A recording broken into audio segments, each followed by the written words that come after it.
Oke, saya akan membaca untuk kita. So, ada dua wanita di sini. Ada yang nama Maria di sini. Ada yang nama Marta. Ada satu orang.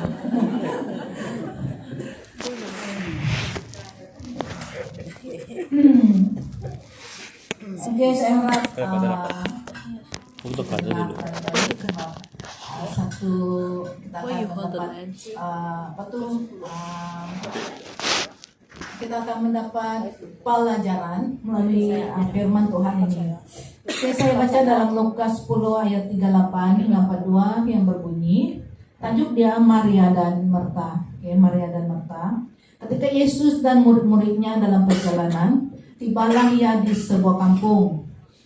Seorang perempuan yang bernama Marta menerima dia di rumahnya.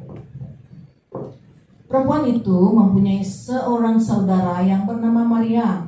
Maria ini duduk dekat kaki Tuhan dan terus mendengarkan perkataannya. Sedang Marta sibuk sekali melayani. Ia mendekati Yesus dan berkata, "Tuhan, tidakkah engkau peduli bahwa saudaraku membiarkan aku melayani seorang diri? Suruhlah dia membantu aku." Tetapi Tuhan menjawabnya, "Marta, Marta, engkau khawatir dan menyusahkan diri dengan banyak perkara. Tetapi, tetapi hanya satu saja yang perlu. Maria telah memilih bagian yang terbaik, yang tidak akan diambil daripadanya."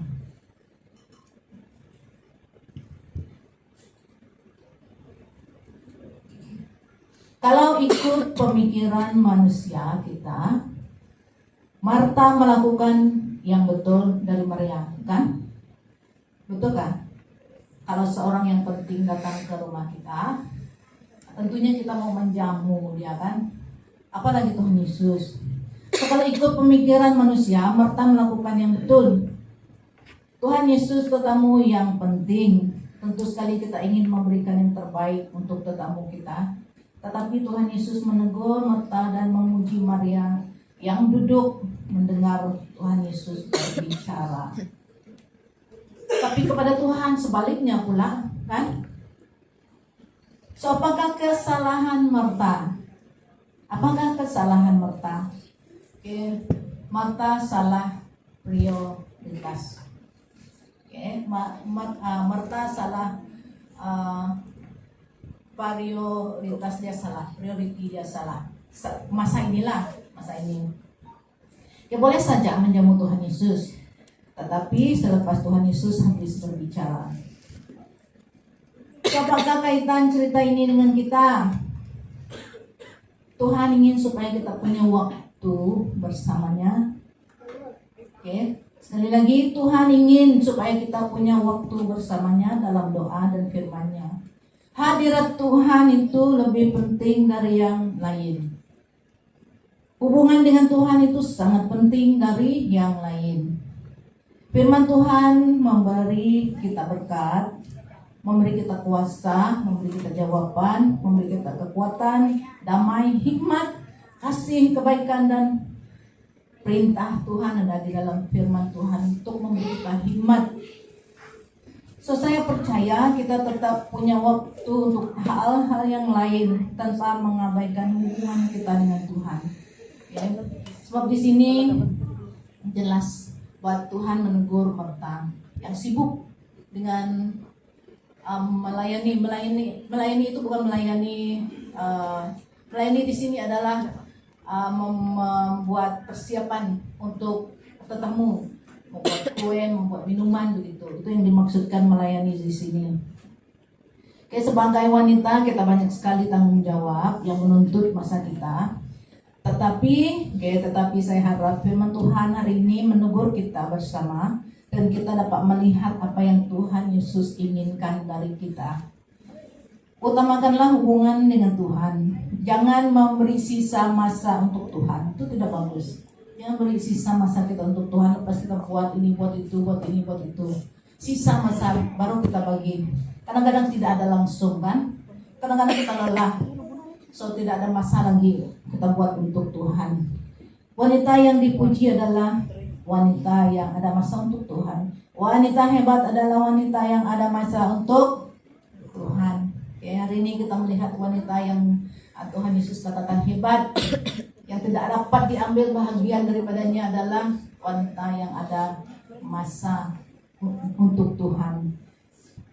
So, ayat 42 berkata, tetapi hanya satu yang perlu. Hanya satu yang perlu. Maria telah memilih bagian yang terbaik yang tidak akan diambil daripadanya. Apakah bagian yang terbaik yang dimaksudkan Tuhan Yesus di sini? Itu kehidupan rohani. Okay? Kehidupan rohani itu penting dari kehidupan jasmani. So, jangan abaikan kehidupan rohani Anda. Jadilah Maria yang tahu menilai apa yang penting. Okay? So, ini perkataan Tuhan Yesus sendiri sebenarnya. So, Tuhan Yesus tahu apa yang dia ucapkan ini benar. Bila seseorang membuat masa untuk Tuhan Yesus, orang itu mendapatkan kehidupan sepenuhnya. Justru juga menjadikan seseorang itu pribadi yang bertanggung terhadap hal-hal yang lain. Kayak apabila kita mengutamakan Tuhan, hal-hal yang lain juga akan menjadi bahagian kita. Maksudnya, apabila kita mengutamakan Tuhan, kita tidak dapat ataupun kita tidak mau mengabaikan tanggung jawab kita yang lain. Tetapi bila kita terlalu sibuk dengan hal kita dulu, sehingga tidak ada masa untuk Tuhan, kita akan kehilangan hal rohani. Oke, Oke, paham? Paham apa yang Tuhan inginkan dari Anda semua? Saudari-saudariku yang cantik molek. Oke, Tuhan Yesus jelas berkata di sini bahwa hanya satu yang perlu. Maria telah memilih bagian yang terbaik yang tidak akan diambil daripadanya, yaitu kehidupan yang rohani yang terpelihara, sehingga hal yang jasmani pun akan menjadi tanggung jawab bagi Maria dan dia dapat melakukannya karena dia sudah melakukan yang utama terlebih dahulu. So, wanita hebat adalah wanita yang memprioritaskan Tuhan Yesus, yang belajar tentang Tuhan Yesus.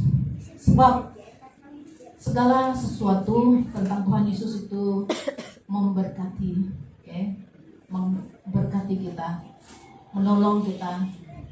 So, itulah pentingnya. Karena Tuhan Yesus tahu itu penting, maka dia berkata hanya satu yang perlu.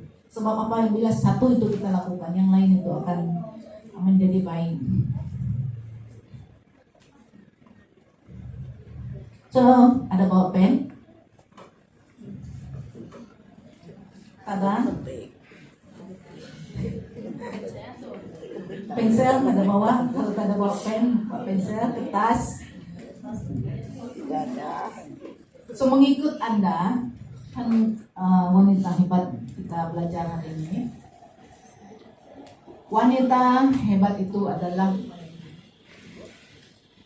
so boleh juga kalau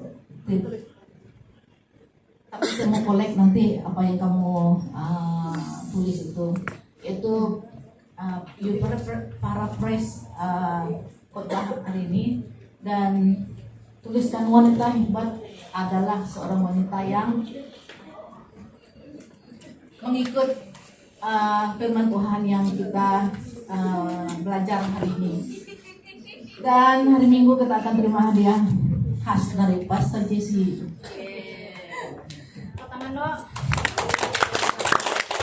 Tapi saya harus baca dulu jawaban kalian kalau dia betul ikut firman Tuhan ini, dialah yang dapat hadiah nanti.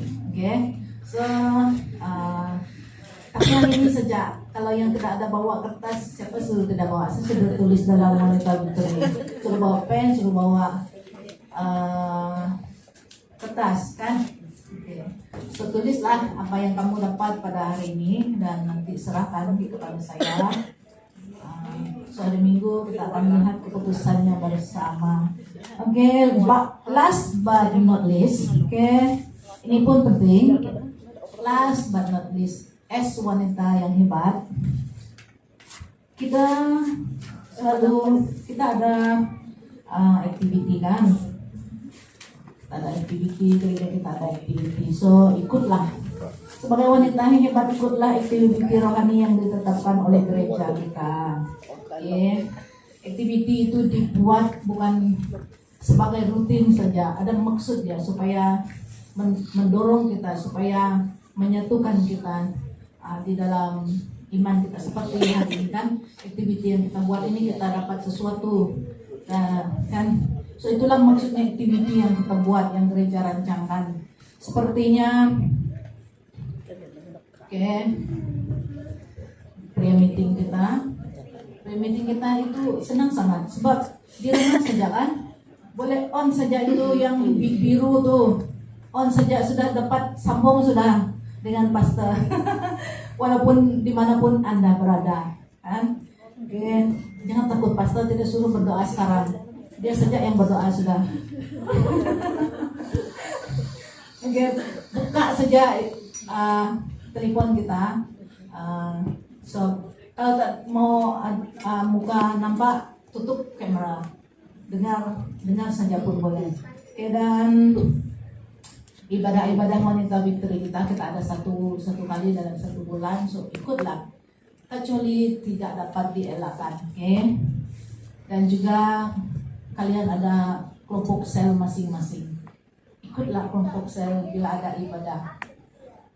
Jangan sengaja tidak pergi, itu maksudnya, kecuali tidak dapat dielakkan.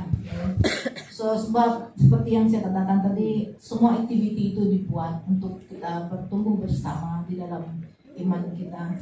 Dan itu juga satu cara kita memprioritaskan hubungan kita dengan Tuhan. Oke, sampai di sini saja. Saya minta maaf kalau saya menegur kalian. Saya menegur kalian dalam kasih Tuhan. Amin. Oke.